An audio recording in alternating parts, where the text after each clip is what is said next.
Hi again, everybody. It's Kevin Canessa coming to you from the newsroom of The Observer and TheObserver.com on this, the 28th day of November in the year 2023. Sure hope you're enjoying your Tuesday, no matter where it is you are in the country. Here in the Northeast, gray, overcast, cold.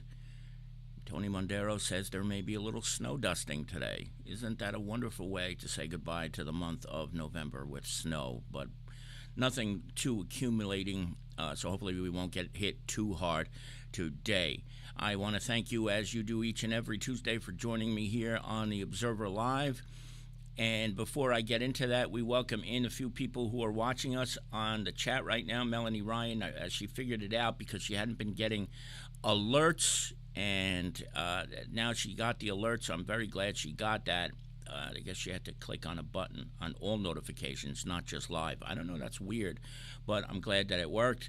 We're also joined today by our friend Manny Ventoso, who is out and about, I'm sure, working in this frigid weather. Manny, hope you're staying warm somehow, no matter where you are today. Where are you today, by the way? Let us know in the chat room where it is that you are hanging out.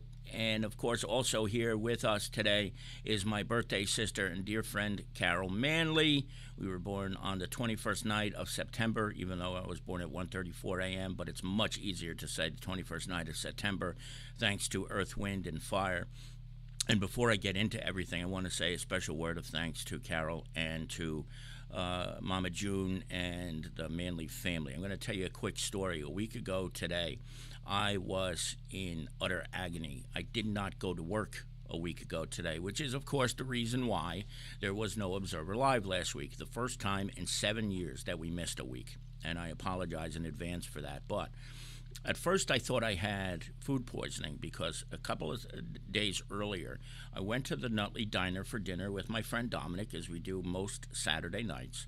And I had a cheeseburger, and it was a little red. I didn't send it back, even though I usually get a medium-well cheeseburger, but I just took it.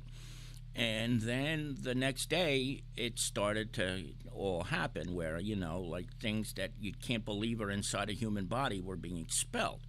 But then the pain got so bad, it was really bad on Monday, and then by Tuesday, forget about it.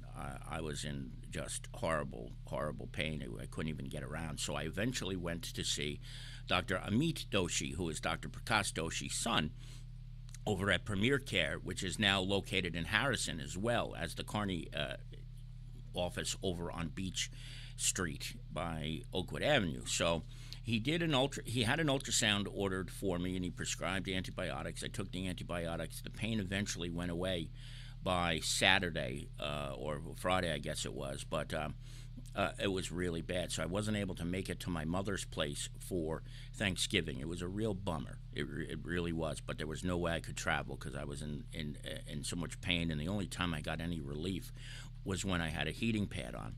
And so, don't you know, I was chatting with Carol. I told her how I was feeling. And then on Thanksgiving Day, that night, she brought over to me a feast. It was beautiful. And it was the first time I had started to feel better. And I had an incredible Thanksgiving dinner, thanks to Carol and her mother, June, and their whole family, really. And one of the best stuffings I've ever had, as I told Carol, and she told her mother, June. But, it's moments like that where I'm so used to being the one to help others that it's always humbling when it happens to you. And so all I can say to Carol and to her family is thank you for that and for making my Thanksgiving a salvaged success, because I didn't think it was going to be too exciting. I thought it was going to be kind of sucky, really. And instead, it was most memorable. So I will never be able to repay Carol for her kindness. Thank you so very much. Now, before I go on to other things, there's a few other people who are in the room. Our own Lisa Fiorenzo is about 15 feet away in the other office, so she's watching us live here from Kearny as well. Hi, Lisa. It's good to see you. Manny is in the Ironbound, where he says parking is worse than in Kearny. I don't believe it. I don't don't think any place is worse than Kearny, is it? But I guess I believe it because you said so. But that's the only reason. But I do find that it's amazing. The parking situation continues here. We'll get into that another day. Larry Hanlon is with us as well. Larry, good afternoon to you. I will be talking about you in a few minutes, so stand by if you have anywhere to go. I hope you'll stick by. Manny, thank you. I'm feeling so much better. Thank you. Yes, I truly appreciate it. Melanie says the snow showed at Seton Hall in South Orange. Oh boy. So it's snowed a little bit in Seton Hall, and there are some flurries being reported right now in Harrison. And thank you, Carol. I feel the same way too. I really appreciate it. Now, there's a few housekeeping items that I want to get to before we get into today's broadcast. The first one is this. This is a reminder of something that I mentioned to you a couple of weeks ago, but the Hudson County Community College Scholarship Fund is hosting a trip to Wind Creek Casino in Pennsylvania for the benefit of the Hudson County Community College Scholarship Fund. And it is Sandy Doran who is running this program. And a bus will leave Kearny Bank on December 10th at 9:15 a.m. 9:15 a.m. The cost is $50. And every single penny of that donation will go to the Hudson County Community College Scholarship Fund. Jimmy, I believe, is on the board there, at least for the culinary school. Melanie can correct me if I'm wrong, but I believe that's where he's involved. And Sandy's running the trip, and it's only $50. And if you're not a gambler, there are outlets in Bethlehem, the Wind Creek outlets that you can go to. So if you're looking for a nice day of shopping, or if you want to go and you want to waste your money by gambling, you can do that as well. The bus leaves right from Kearny Bank on Kearny Avenue, and all it takes is a $50 fee. And you're helping out a phenomenal cause. I understand there are a few tickets left, so please don't wait. It's only a couple of days out, believe it or not. So make that call to Sandy as quickly as you can at 201-320-6499. Again, 201-320-6499. Make that call today. Don't waste any more time and get out there and have a good day at Wind Creek. And if you go, here's the biggest selling point of them all. You can hang out with Deputy Mayor Melanie Ryan, and who wouldn't want to spend a day like that? I tell you, you want to do this. Make sure you get involved. Now, this is another big event that's coming up in the next few days. In fact, it is Saturday. The Kearny Recreation Commission and the Rec Department, in conjunction, are having a Meet Santa event that will take place at the town hall. And I had an opportunity to speak with Lila DeCastro, the mayor's aide, who has been on the Kearny Recreation Committee for, get this, 25 years. I can't believe it's 25 years, but that is exactly how long Lila has been on the Recreation Commission, and she is as dedicated to this as you could ever find anybody. The whole Recreation Commission is, too. You know, Lou Batista, and they work with Ralph Catafee. Everybody who's on that group does a phenomenal job. But this event is specifically geared for children from Kearny who are 5 to 10 years old. Okay, you have to be a Kearny resident to go. That's the major requirement. It's supposed to be for kids 5 until 10. Look, if you're 4 and like 11, 12 years of age, I don't think they're going to turn you away. If you're 10 years and 1 month old, they're not going to say you're too old, you can't go.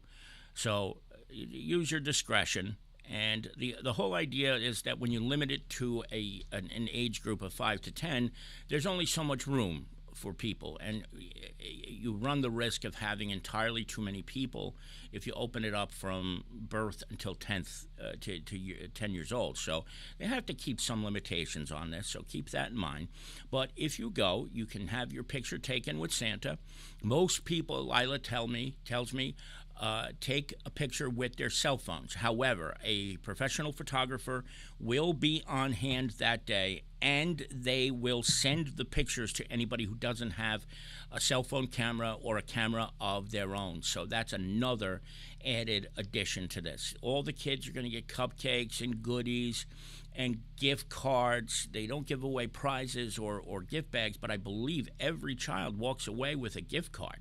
So you can't beat that.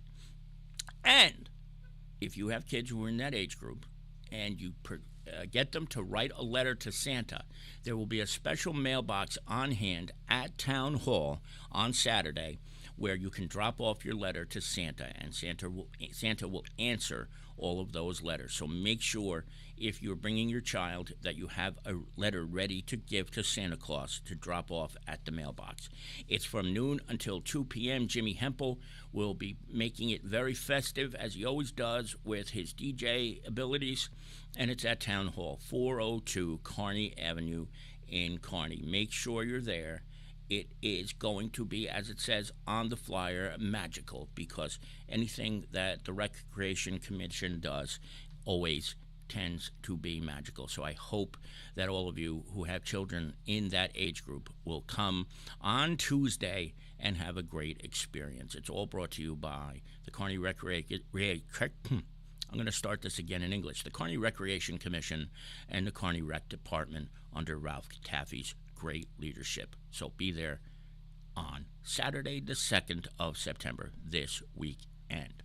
Now, let's say this.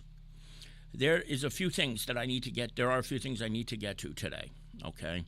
And the first one that I want to talk to you about is something that happened that is too late for this week's edition of The Observer, because we went to press yesterday, as we do each and every week. We go to press on Monday afternoon, and I'm going to report to you today that the person you see on the screen here, Mayor Carol Jean Doyle, was appointed or elected the chairwoman of the Kearny Regular Democratic Organization, which is a somewhat traditional thing, because in the past, the party that controls the mayor's seat, whatever that party is, whether it's a Republican or a Democrat, that person has traditionally become the chairperson of the party. Sue McCurry, who is a retired 4th Ward councilwoman, was the chairwoman of the Kearny Democratic Party, and she oversaw the election of November 7th, and I think, as everybody knows, that didn't go the way the Kearny Democratic Party had planned it.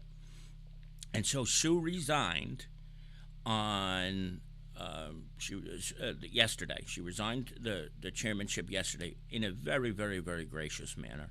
And she sent out a letter to all members of the county committee in which she called for unity in the party, because, as everybody knows, it's not you don't need to be brilliant to know, come 1 year or 11 months from now, the United States of America has a presidential election, and I think you all know what the stakes are in this election coming up. It is going to be a nail-biter in all likelihood.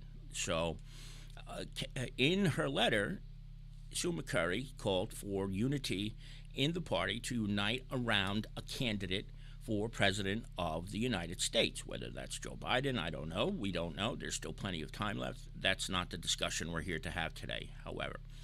The discussion we're here to have today, though, is that in this letter, Sue McCurry, as the outgoing and now former chairwoman of the Democratic Party, said that what she wanted to see was a unified Democratic Party for the town of Kearny.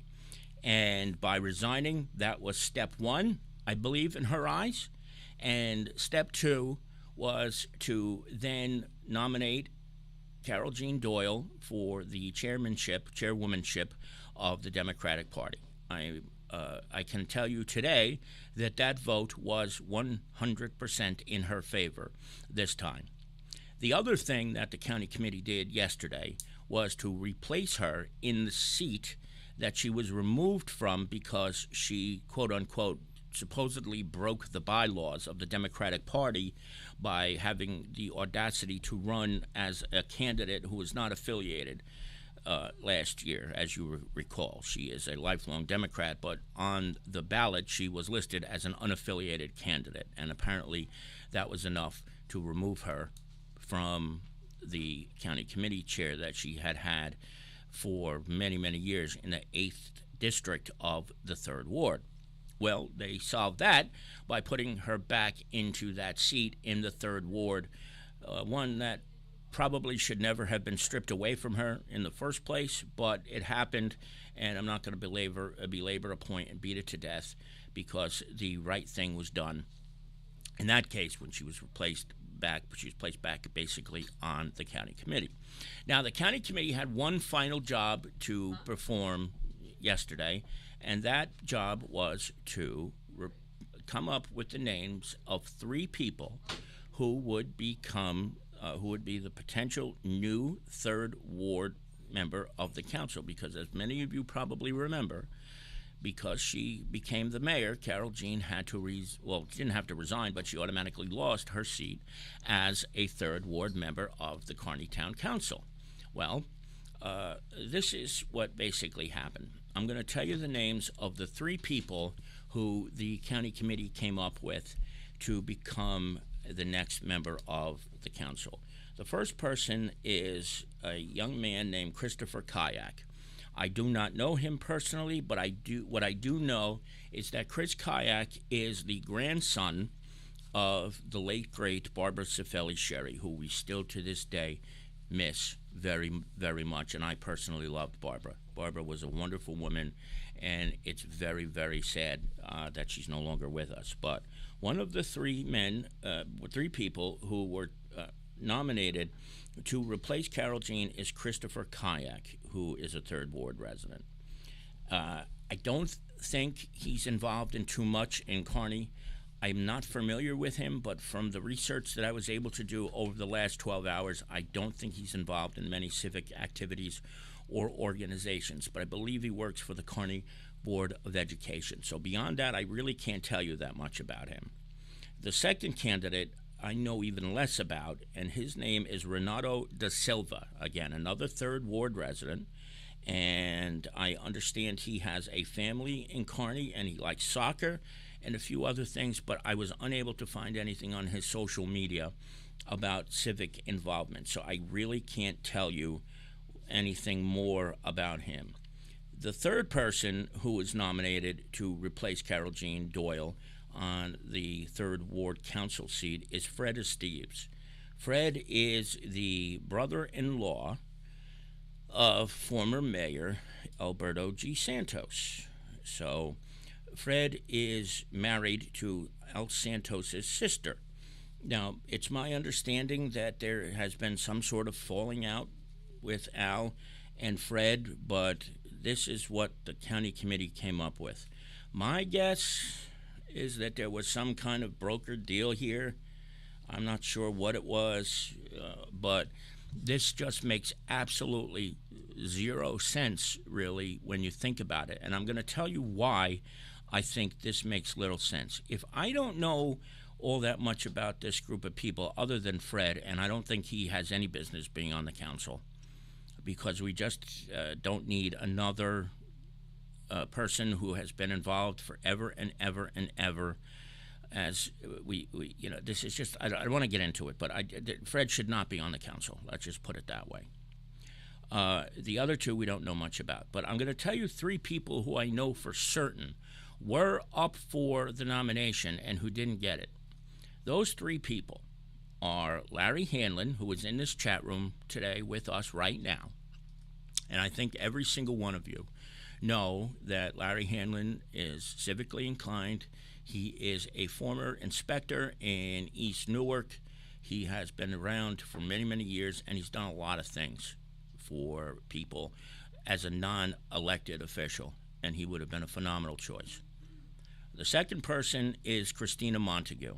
If you don't know who Christina Montague is, you slept through the Keegan landfill ordeal, and she was, I would say, if you had to rank the people who worked on this initiative, you had Mayor Santos, who did the bulk of the work, and Christina Montague, as a civilian, did the majority of the other work in fighting to get the Keegan landfill closed, which, by the way, I may remind you all, actually happened back in 2019. December of 2019, the Keegan landfill was permanently closed.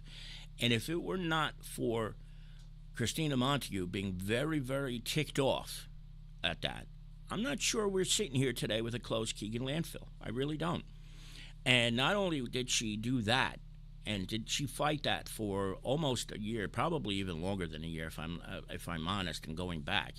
She is involved with the Junior Women's Club of Arlington and several other civic organizations.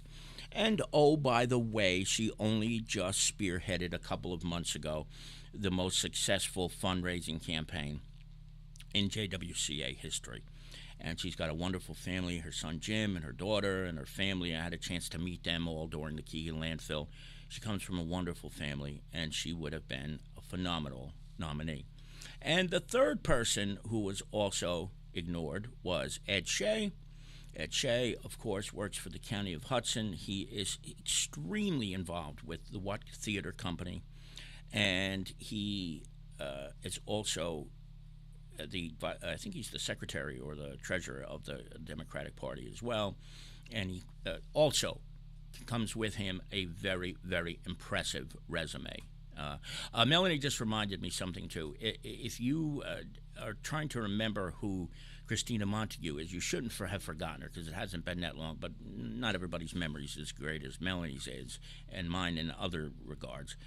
Her nickname is Dolce Vita. That's what she was called on social media, was Christina Montague. So if you remember seeing Dolce Vita on Facebook, you will remember now who she is when I say Christina Montague. So please realize that. She's also a member, Irish, where's that Larry? But here's the bottom line. Those were three candidates. Those were three candidates. Those were three people.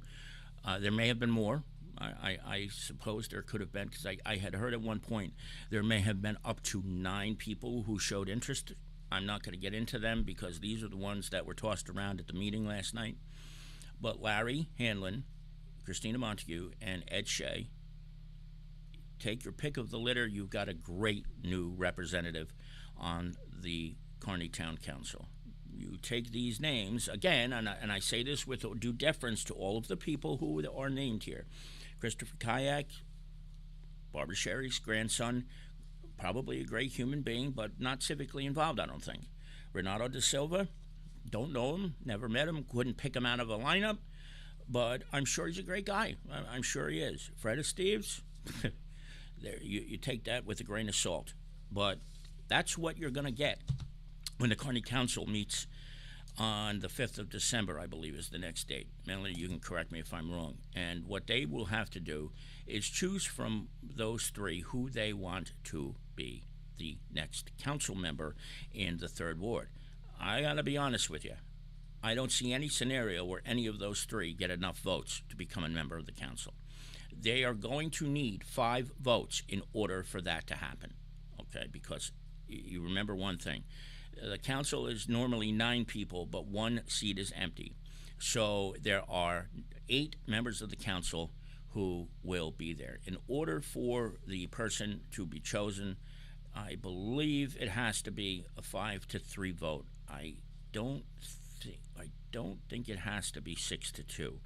But the bottom line is they're going to need at least 5 votes, and I don't see any one of those 3 getting those 5 votes. So as much as the Democratic Party said they wanted unity and they wanted to get things on the same page and move ahead after this election, 5 minutes after they choose a new chairperson and put her back on the county committee, they pull this stunt.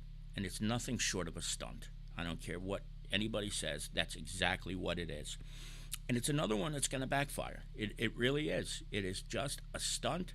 None of those 3 have enough to get the votes. And I think that's probably a good thing, because they're going to have to go back to the drawing board. I think they're going to have to go down to the drawing board because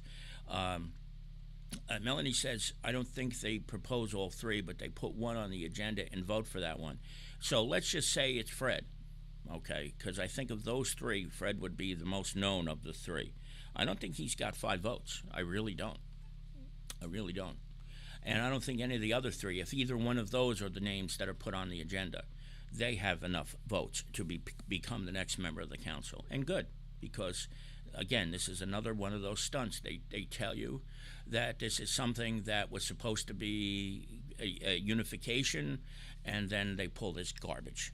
So what happens after that becomes the bigger issue, too, though, because that will mean that after 30 days of the seat being open, it's supposed to be filled by 30 days. They're not going to have anybody to put in there. So then the question is, does the county committee have to go and pick another slate? Do they pick another candidate from the three?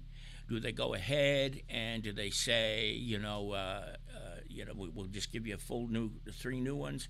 Does the mayor then get the authority to appoint whomever she wants to the position? We don't know the answer to that, and I believe they are looking into what happens as a contingency or a fallback to this.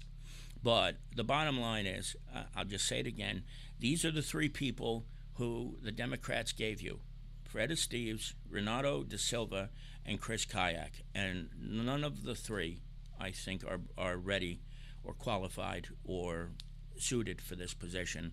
And as much as they said they were trying to unify the Democratic Party, I think it had the reverse effect of further disunification, and that is abhorrent. So I'm going to take a little rest from this now, because I think I've kind of explained it to death, and I hope I've made some kind of sense. And there'll be a lot of discussion in the next couple of days until we get to that date. But let's see what happens. This is a very, very interesting thing indeed, as it never seems to fail in the town of Kearny. Now, just a couple of other things that are in this week's edition that I want to bring to you today. The first one is this. Mayor Fife is in this picture, and he's with Larry Kelly and Larry Bennett in Harrison. And the Harrison Elks donated $2,500 to the Just Harrison Food Bank, and they also donated $4,000 in ShopRite gift cards as well. You know, the Harrison East Newark Elks do a phenomenal job. Larry Kelly sent this picture over. The Exalted Ruler is in there, too. I think Justine is her name. And they do a phenomenal job over there. And so I had to highlight this, because at this time of year, when you talk about donations, $6,500 is a lot of money to donate to a food pantry. So congratulations, and a big, big, big tip of the cap to the Harrison East Newark Elks, who always seem to come through no matter when people are in need. They always do a phenomenal job. And this was the front page story this week, and this was so cool.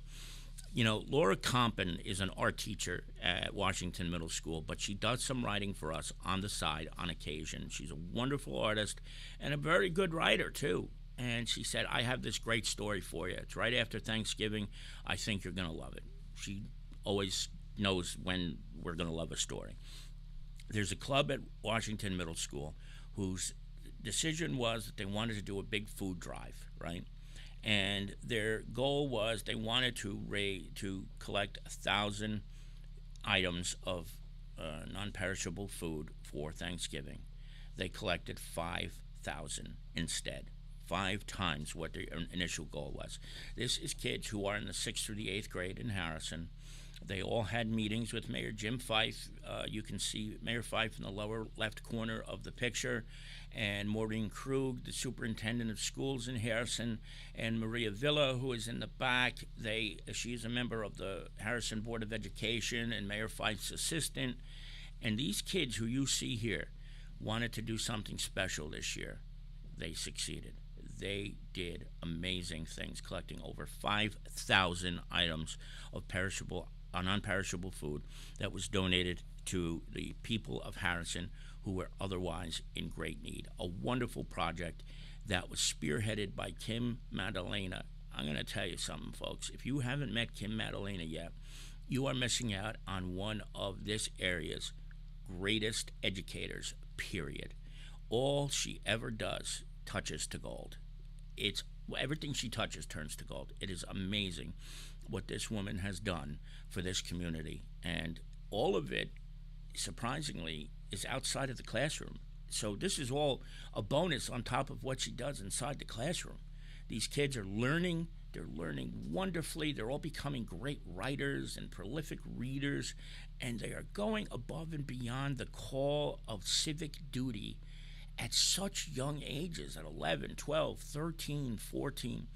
And I salute Kim. I salute everybody at Washington Middle School and all the members of this club that I hope you will read about in this week's edition of The Observer, because what they are doing is nothing short of phenomenal. So check it out in this week's edition of The Observer. We have 2 pages of classifieds this week, as we do each and every week. So if you're looking for a place to rent or a job or anything of that nature, check those out on pages 16 and page 17. And as we do each and every week, if something breaks during the course of the week, we will join you live for some updates. Otherwise, we will be back here. Human trafficking part 2. Melanie, thank you. How the heck did I forget that? Stroke. So, you know what happens? 2 weeks ago, let's take it a little bit further back. Lisa had this idea because she was in a restaurant out in Lafayette in Sussex County, and the owner of the restaurant told her that the human trafficking posters were being made by the state of New Jersey, and they were going to have to appear in many, many establishments, bars, restaurants, clubs, nightclubs, schools, all this stuff, right? And then we later found out that basically nobody knew about this, even though it was a mandated requirement by the state of New Jersey's Attorney General's office. So she said that there's something ain't right about this. So she looked into it, and we did a story about it, and how indeed this is a requirement in so many places, and you can see that in last week's edition if you missed it this week. But this week we did a follow-up on the human trafficking report on the number of cases in the United States. And folks, when we tell you that there is an alarming number of human trafficking cases, and that these are the ones we know about, that's an understatement. And the one thing that I need to stress to everybody, and I think Lisa would probably agree with me on this, is that when you talk about human trafficking, number one, it is not always about a sexual thing. And number two, there is no pure definition of what a trafficked person looks like. It could be me, it could be you, it could be your neighbor, it could be your relative, it could be your significant other. There is no specific mold of a person who is a victim of sex trafficking. And so this program that the state is doing is very, very critical right now. It really is, not just for New Jersey, but nationwide. But the reason it's so critical in New Jersey is because, unlike many states, we are close in proximity to 3 metropolitan areas: New York City, Philadelphia, and Baltimore down in Maryland. And so the instances of human trafficking in New Jersey are astronomical. I don't have the exact New Jersey numbers yet, but the numbers we do have are from 2020 nationwide, and they're staggering. And the worst part about these numbers that you're going to see in this report this week is that that's the ones that we know about, because there are supposedly countless other cases that have not yet been reported. So that the sad reality is there are probably thousands of others that don't even get reported. And it kind of falls into line with what we've talked about in the past with domestic violence and things of that nature. It's a vicious, vicious cycle. So if I could recommend you read another story, it's certainly this one, the statistics about human trafficking. And I'm so sorry I forgot about it. And I thank my dear friend Melanie for giving me a swift kick in the butt right there at the end. So check it out in this week's edition of The Observer. That's going to do it for this week's edition. And I want to thank Melanie, Larry Handlin, who is here with us today, Carol Manley, our very own Lisa, who is here. I want to thank you very, very much. Also, let's see, who have I missed? Have I missed anybody? Manny Ventoso was here as well earlier. And to anybody who may be watching who I didn't get to see in the chat room, I thank you for watching. We will be back 1 week from today. from the newsroom of The Observer and TheObserver.com. Kevin Knessa signing off for now, and we hope to see you back here again very, very soon. Enjoy the rest of your Tuesday, everybody. Talk to you later. Bye.